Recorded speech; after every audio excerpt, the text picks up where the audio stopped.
Good day mga ka-sports natin dyan. Team Akari nagmukhang kawawa sa Battle for Gold at hindi nga sila pinaporma ng kupunan nga ng ating superstar na si Bernadette Fons. Bakit ganito na lang ang nangyari ngayon sa Akari Chargers? Mukhang ang bilis naman ata nilang mapatiklop. Hindi nga sila pinaporma ng Creamline Cool Smashers matapos nga sa kanilang final battle. Ano ang kakulangan ng Akari Chargers? Bakit ganito ang nangyari sa kanila? Kung tutuusin nga, wala nga silang talo pagdating sa prelims. Ngunit ang Creamline Cool Smashers ay makailan beses nga ang natalo. Pero nang salpukan nga nila sa finale, pinaluhod naman nila ang nasabi nating Akari Chargers. Ano-ano kaya ang mga naging dahilan kung bakit hindi nga sila masyado nag-shine? At isa na nga dito ang sana aasahan nila, walang iba kundi ang kanilang Varsity Queen Ivy Lacsina. Si Ibiang nga ay hindi nakaporma pagdating sa Battle for Gold. Akalain nyo ang superstar nila na si Ivy Lacsina ay naka-4 na puntos lamang. Ano ang nangyari kay Ivy? Bakit ganito lang ang kanyang scores? Well, marahil meron malalim na dahilan kung bakit si Ivy Lacsina ay hindi nga nakaporma sa laban nila kontra sa CCS. Ngayon aalamin natin at ating bubusisiin kung bakit 4 points lamang ang naiambag ng nag-iisang Barbie Ivy Lacsina. Panoorin nyo hanggang sa dulo para malaman nyo ang tunay na dahilan. Pero bago ang lahat, subscribe ka muna. Click ang ating notification bell para lagi kang updated sa lahat ng issue pagdating sa volleyball.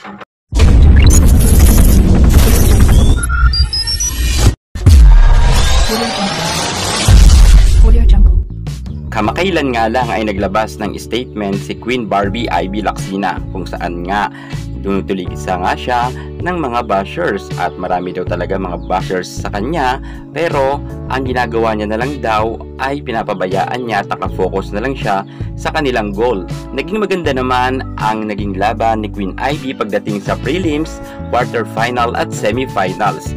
Ngunit kapansin-pansin natin na nag-iba talaga ang kanyang nilaro pagdating sa Battle for Gold. Mukhang nawala ang angas ni Ivy pagdating sa loob ng court at kita natin na hirap nga siya magkaroon ng At ano-ano nga ba ang reason bakit humina si Barbie Ivy pagdating sa Battle for Gold? Eto na nga ang ating pag-uusapan. Numero 1 dahilan mga ka-sports ay mga bashers. Yung mga kritiko nga ni Ivy Lacsina. Marami kasing nagagalit ngayon kay Ivy dahil sa ginawa niya nga na pag-repost nga ng nisabi nating laban nga ng PLDT versus ng Choco Mucho noon.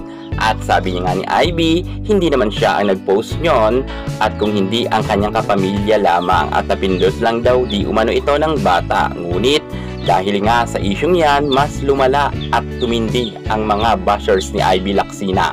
At kitang-kita naman natin na kapag nagsiserve itong si Ivy Lacsina ay nagsisigawan nga ang mga manonood ng boo. Yun nga katalaga ang isa sa nagpatalo kay Ivy Lacsina. Mukha talagang naapektuhan siya ng karamihan ng mga Creamline fans dahil kahit gaano ang hakot ng mga fans ni Ivy Lacsina, mas marami pa rin ang fans ng CCS. Sa sobrang dami nga ng mga nagsisigawan na boo ay mukhang minalas itong si Ivy Lacsina. At pangalawa sa naging rason, siya ang pinupuntirya ni BDL, ni Stanton, ni Bernadette Fons at lahat ng mga nagsiserve ay papunta sa kanya ang bola.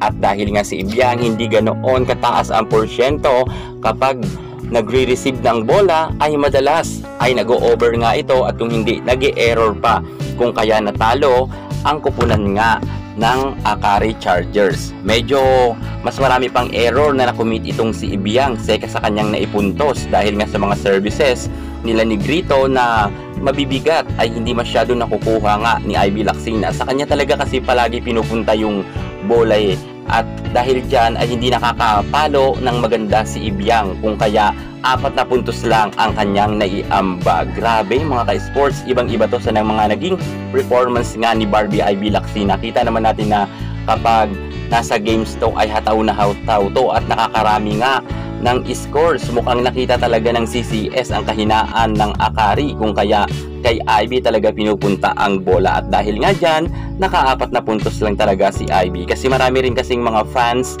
ng CCS at ang ibang mga fans ng team na nananalangin nga na matalo ang Akari. Grabe, sino ba naman ang hindi maaapektuhan na kapag nasa service line itong si Ibiang ay nagsisigawan nga ng boo ang napakarami nga na mga madlang people. Siguro magiging lesson to at aral nga sa ating Barbie IB. Sa mga next games ay babaunin niya ang kanyang experience sa Battle for Gold. Sa ngayon, iyan muna nga ang kanyang kinaya. Hihintayin na lang natin ang tamang panahon sa mga sinasabi nga ng fans ni Ivy na magiging MVP itong si Ivy Lacsina. Pero sa ngayon, hindi pa talaga kaya niya maging MVP. Malayong-malayo nga siya kay Bernadette Fons. Pero magaling naman yung si Ivy Lacsina. Hintayin na lang natin ang tamang panahon para sa kanya kung darating man yan. Basta magsumikap lang siya at maging humble. Yan muna ang pinaka-latest natin sa mundo ng volleyball. At para hindi ka mahuli sa lahat ng issue pagdating sa larangan sa volleyball, subscribe na. Thank you so much. God bless.